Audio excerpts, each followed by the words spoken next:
Bienvenidos al podcast de Conexión Pastoral. Soy Daniel Prieto y una vez más dialogando y conversando con ustedes en esta secuencia de episodios en la que enfrentando la situación, la crisis global que nos está tocando vivir como iglesia y como sociedad. Hemos estado dialogando sobre cómo debemos replantearnos los paradigmas de lo que significa para nosotros ser y hacer iglesia. Y desde esa conversación y desde ese diálogo, a partir de este episodio, vamos a tener algunos invitados, gente muy especial, gente líderes de la iglesia que van a contribuir a nuestro diálogo y conversación. Hoy en forma particular, quiero darle la bienvenida a la reverenda, a la doctora Alexia Salvatierra.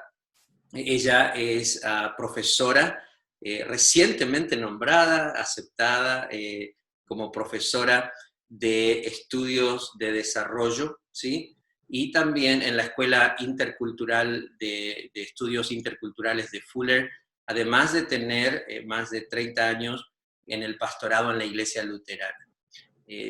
Una de las cosas más lindas del ministerio es que en la jornada del ministerio en el camino, más que el trabajo que uno puede llegar a hacer, son los amigos y las amigas y los compañeros que se transforman en una riqueza en tu vida, no solo para hacer un trabajo, sino porque ellos te enriquecen como persona en sí mismo. Y Alexia es una de esas personas en mi vida que ha llegado en estos meses y Dios nos ha permitido conectar y dialogar y compartir ciertos momentos. Y la invité a que conversara con nosotros antes de echarla al agua para que nos cuente un poco la razón por la que la invité. Me gustaría, Alexia, que saludes y que digas unas palabras. Pues siempre es difícil cuando no puede ver la gente, ¿no? Sí. Nunca estoy acostumbrado a eso. Pero quiero decir a todos que me siento contenta al menos tocarnos, ¿no? Saludarnos por medio del Internet y ofrecer a ustedes la bendición del Señor en el medio de este momento tan grave en que nadamos con nosotros. Definitivamente, creo, Alexia, que tu voz para esta conversación es importante por tu experiencia de ministerio y también por tu formación y por tu educación y por el rol que jugás en el reino de Dios, en la educación y en la formación de líderes para el reino y para la misión de Dios.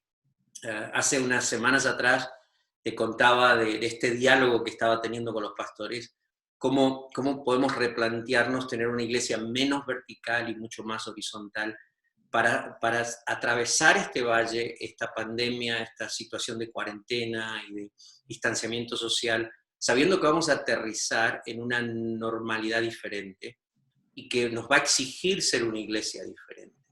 Desde esa perspectiva, y el episodio de la semana pasada aclaré mucho más cómo usamos los términos vertical y horizontal, mucho más relacionado a la organización, a la estructura de la iglesia.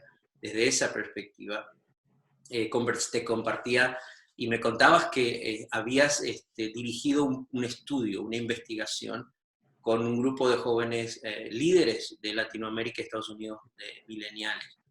Y no voy a decir cuál fue la conclusión porque lo voy a dejar así como de sorpresa para el final.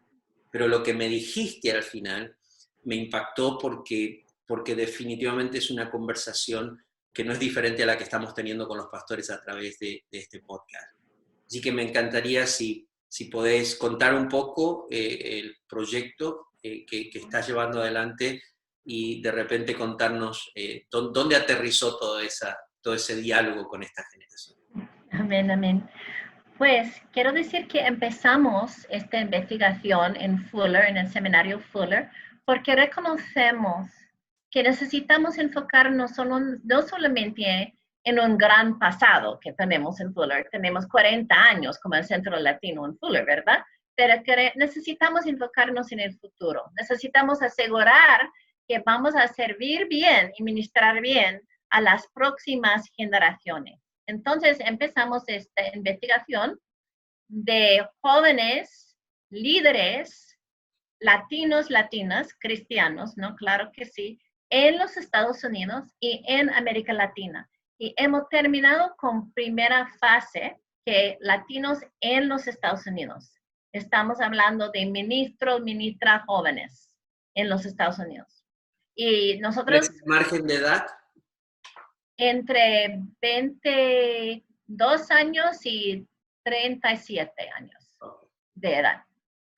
Y nosotros investigamos en 3 áreas: identidad, vocación y educación teológica.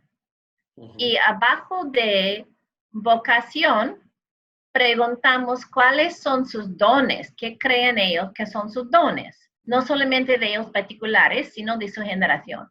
También su vocación, también cómo ha sido equipado y cómo no ha sido equipado, qué se necesita para cumplir con la llamada de Dios. Y hemos preguntado qué es su evaluación de la iglesia y qué sería la iglesia que quiere formar, sembrar, o la iglesia que quiere participar. Eso es lo que preguntamos ellos. Abajo de educación teológica hablamos de lo que le atrae, lo que le aleja, no, todo eso. Pero para este propósito, ¿no?, de esta conversación, yo quiero enfocar en vocación, en lo que ellos dijeron sobre sí mismo y sobre la iglesia. Pero tengo que explicar primero un componente de identidad que me tocó, que trata de todo eso. Estos jóvenes no quieren salir de sus comunidades, aunque pueden, porque la mayoría de ellos tienen algo de educación. No quieren salir de su comunidad, no quieren subir, quieren bajar, quieren regresar a su comunidad. Y no solamente traer el evangelio, sino traer vida abundante, desarrollar su comunidad. Es importante, Alexia, quizás aclarar, porque el podcast llega a Latinoamérica, llega a Europa. Cuando decís comunidad, ¿a qué te estás refiriendo? Porque obviamente lo estás hablando en un contexto. Su pueblo latino, Okay. Sus familias, sus vecindades, ¿de dónde vienen en los Estados Unidos? Vienen de pueblos latinos y pueblos pobres, la gran mayoría de pueblos pobres, y quieren regresar a su pueblo y traer desarrollo, traer sanidad y traer justicia. Tienen gran compromiso la gran mayoría de esos jóvenes a la justicia, contra la discriminación, contra la pobreza injusta, contra todo eso, ¿no? Un sistema roto de inmigración en los Estados Unidos. Tienen esta pasión, estos jóvenes. Y respetan mucho, quiero decir que respetan mucho la fe de sus padres, sus madres, sus abuelos, sus abuelas. No son jóvenes que no respetan, y quiero poner todo eso en el contexto de este respeto, porque no están en contra, pero quieren criticar con amor. Y lo que quieren criticar más de todo, Daniel, es que sienten que la iglesia hispana no está recibiendo y utilizando sus dones. La iglesia hispana no está recibiendo ni utilizando los dones de esta generación. Sí, precisamente. Y ellos dicen que su pasión para la justicia, no solamente para la justicia en la comunidad, sino la justicia adentro de la iglesia. Porque si no existe adentro de la iglesia no tiene integridad luchando para la justicia en la comunidad. Wow. Entonces, y parte de la manera en que ellos entienden la justicia es que la participación y la contribución de cada persona es igualmente importante. Ellos quieren, cuando hablan de su iglesia ideal, la iglesia que quiere formar, sembrar, quiere pertenecer, ellos hablan de una iglesia en que los dones y las voces de todos están incluidos, aceptados, valorados. Y siempre dicen, ¿no? No estoy dando todos los porcentajes, ¿no? Pero porque esto toma mucho tiempo, no da todas las detalles, solo estoy dando algunos puntos, no muy clave. Y quiere que en estas iglesias comparten vida, comparten ideas y tienen un diálogo abierto, transparente, vulnerable, en que pueden hablar de todo y sentir la gracia de Dios cubriendo la conversación, hablando la verdad con amor. Y ellos sienten cuando hablan de cómo no están realmente recibiendo sus dones, ellos dicen que nosotros en nuestra generación tenemos don de creatividad y tenemos don de ser puentes entre culturas, entre mundos. Queremos conectar los recursos de la iglesia hispana con los recursos de la sociedad. Pero para eso ellos tienen que darnos un espacio, una oportunidad para liderar. Pero ellos dicen que no queremos liderar como de una manera que domina. Queremos liderar de una manera que bendice, porque todos participen en el liderazgo según su capacidad, como en 1 Corintios 12. En Efesios 4, están muy interesados ellos en que florecen los dones de Dios en la iglesia. Es interesante porque mientras te escucho, esta es una generación que quieren volver a sus comunidades. Ellos no ven la educación como una escapatoria para irse y lavarse las manos. Ellos dicen queremos volver y queremos ser, obviamente, partícipes, traer justicia.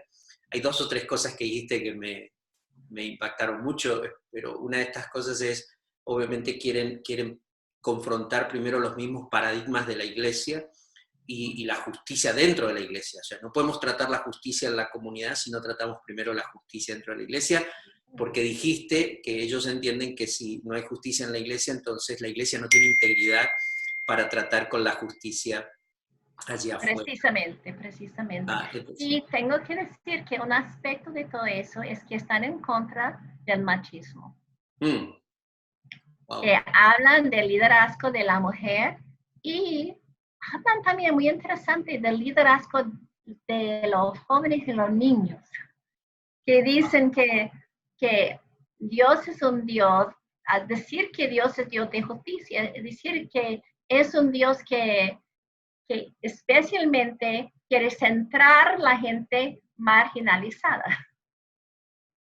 La gente que el mundo no respeta, Dios ama. Dios ama la viuda, Dios ama el huérfano, Dios ama el extranjero, y nosotros tenemos que amar estos grupos como Dios ama. Entonces, en la misma iglesia tenemos que ver quién está marginalizado. Y esta persona es central para Dios. Y los jóvenes hablan de eso. O sea que la conversación de ellos empiezan a definir justicia a través de ciertos elementos, y entre esos es un liderazgo, para ellos justicia es un liderazgo mucho más compartido, un liderazgo donde no tiene que ver con dominio, alguien en control dando órdenes, sino un liderazgo mucho más horizontal. O sea, cuando leen apóstoles, profetas, evangelistas, pastores y maestros, no lo ven en forma vertical, a ver quién está arriba de otro, sino que lo ven así, horizontal, ¿no es cierto? Están uno al ladito del otro. Y sabes, hermano, que algo que fue muy, yo creo, de convicción, ¿no? Para nosotros en el seminario, es que aunque ellos quieren estudiar, quieren estudiar la palabra de Dios, quieren estudiar, pero dicen, yo no quiero ir al seminario para llegar a ser un caudillo después.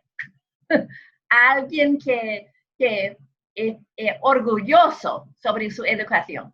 Dice, yo quiero ir al seminario para bendecir al pueblo, para abrir la puerta a todo este conocimiento bíblico al pueblo. Esto es lo que yo me gusta hacer. No porque no quiero ponerme como alguien más importante de los demás. Y yo creo, hermano, que esto cabe con las cartas de Pablo, ¿verdad? Realmente, ¿no? Con Filipenses 2, con lo que dice en 1 Corintios 12, versículo 24, cuando dice, no tenemos que dar más honra a los que menos han recibido. Estos jóvenes están sintiendo el Espíritu Santo, ¿no? Yo creo.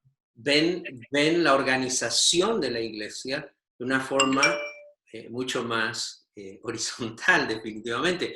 Me impacta el hecho de traer a los marginados al centro, ¿no? Sí, En la claro. iglesia, bueno, sin crítica ni menospreciar, creo que uno honra a los líderes y a las generaciones anteriores, pero yo recuerdo a veces que en la iglesia los jóvenes no podíamos liderar, no podíamos hacer ciertas cosas porque teníamos que madurar, teníamos que esperar a tener experiencia en ciertas cosas y era como generación tras generación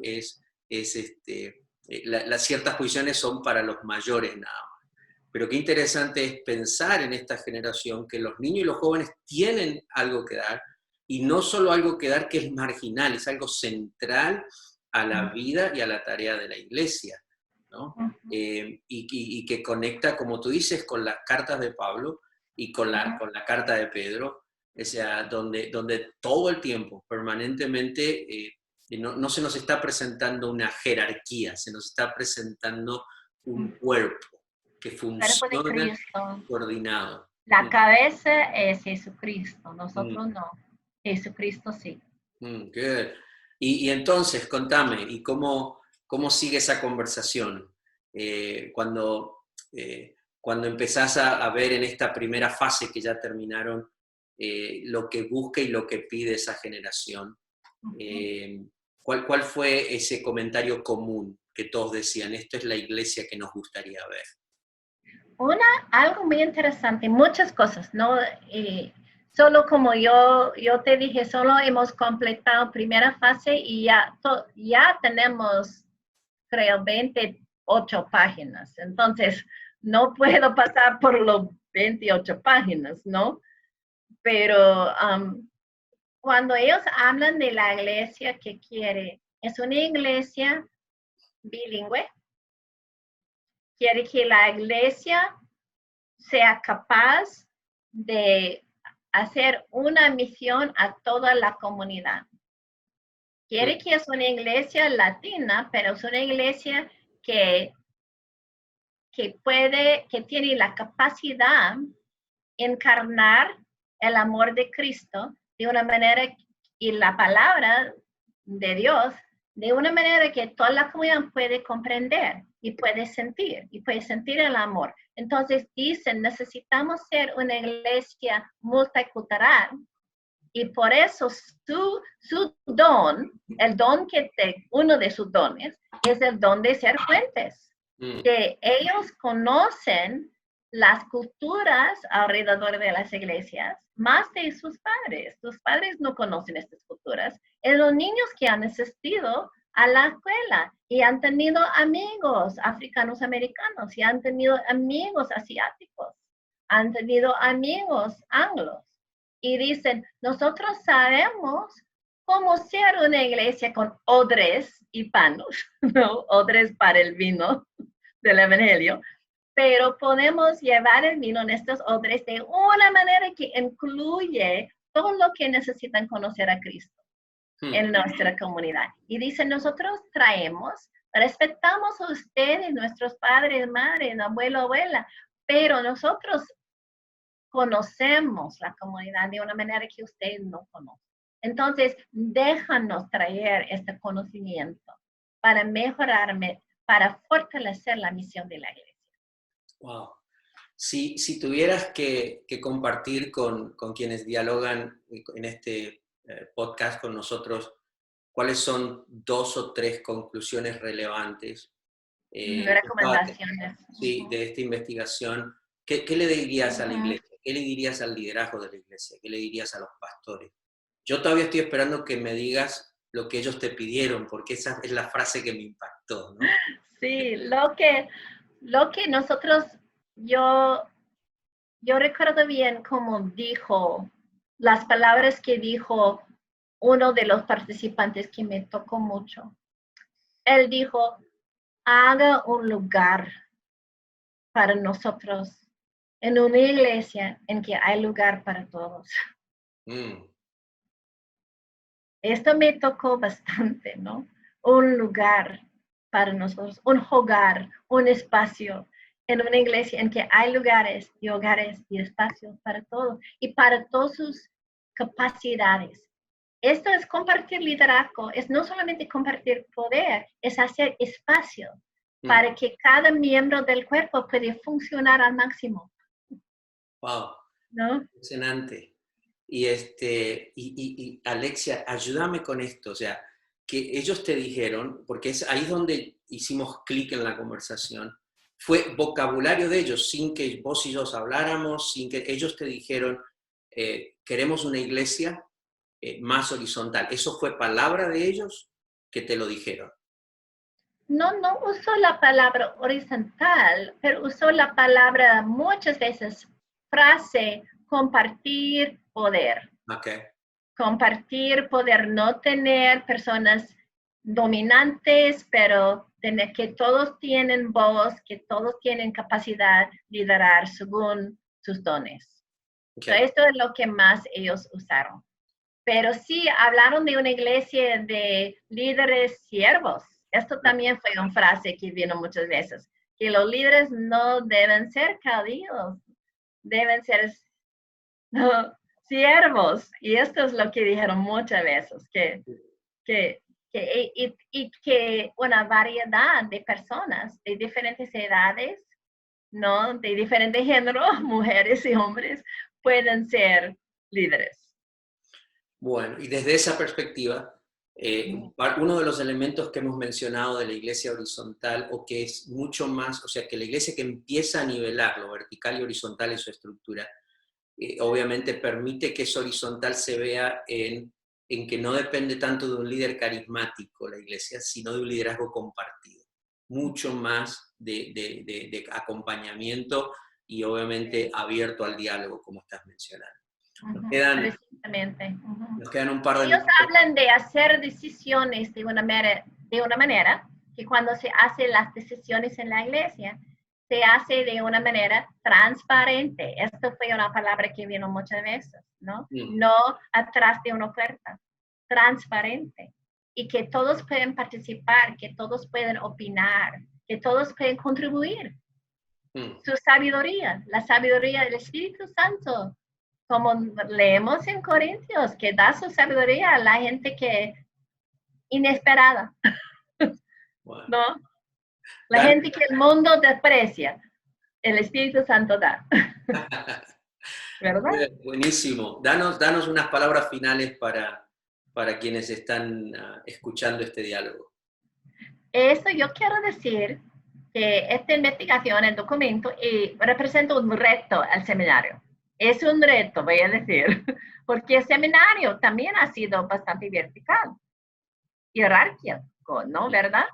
Pero nosotros estamos tomando en serio, porque reconocemos que estos jóvenes están expresando su pasión, su realidad, y que el Espíritu Santo está hablándonos por medio de ellos, y tenemos que escuchar. Y también están enraizados en la palabra de Dios. Reconocemos que ellos están enraizados en el amor de Cristo y en la palabra de Dios. Entonces, vamos a hacer lo posible, respetar lo que ellos han dicho, poner la pila.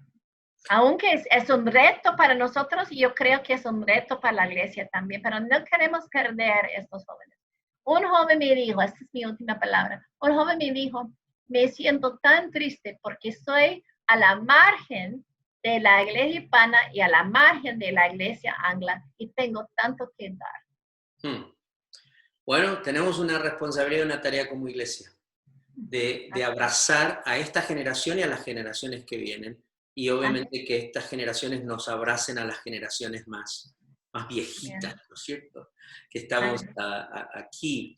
Yo creo definitivamente que la iglesia, que es mucho más horizontal, menos vertical, es una iglesia que entiende la inclusión de las generaciones, de todas sus generaciones.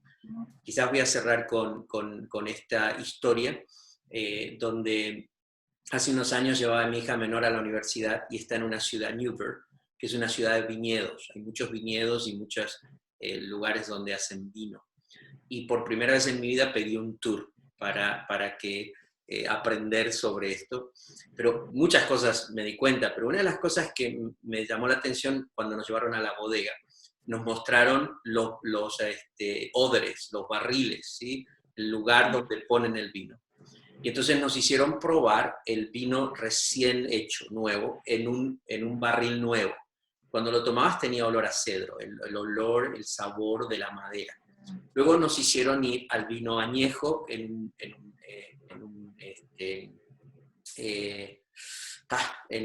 un recipiente añejo. Y el vino no tenía ningún tipo de sabor a la madera, era el propio sabor del vino. Y luego nos hicieron probar uno que estaba sabrosísimo. Y nos dijeron, miren, este tercero es la combinación de cierto porcentaje del vino nuevo y del vino añejo. Dicen, el mejor vino no es el vino nuevo o el vino añejo, es el vino cuando los dos se combinan en los porcentajes correctos.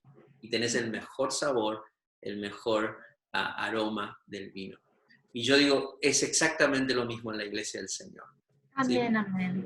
Nuestros mejores vinos y nuestra mejor expresión de ser el Cristo que la comunidad y la sociedad necesita es cuando aprendemos a tener a todas nuestras generaciones en el lugar que les corresponde en el cuerpo y siendo la expresión juntos de la justicia y de la misericordia del Señor. Alexia, estamos súper felices de que te hayas sumado a esta locura de conversar sobre esto y de realmente contribuir un poco al diálogo, a ayudar a los pastores a repensar y a los líderes de la iglesia. ¿Cómo se llama la investigación que estás haciendo, el proyecto? ¿Cuál es el nombre del proyecto? Pues dice Latinx Millennials and Theological Education en inglés. Bueno, para aquellos que quizás quieran seguirte y buscar más información, ya tienen el nombre allí, lo vamos a poner en la información escrita también. Hoy con nosotros estuvo la doctora Alexia Salvatierra, pastora luterana y profesora del Seminario Teológico Fuller.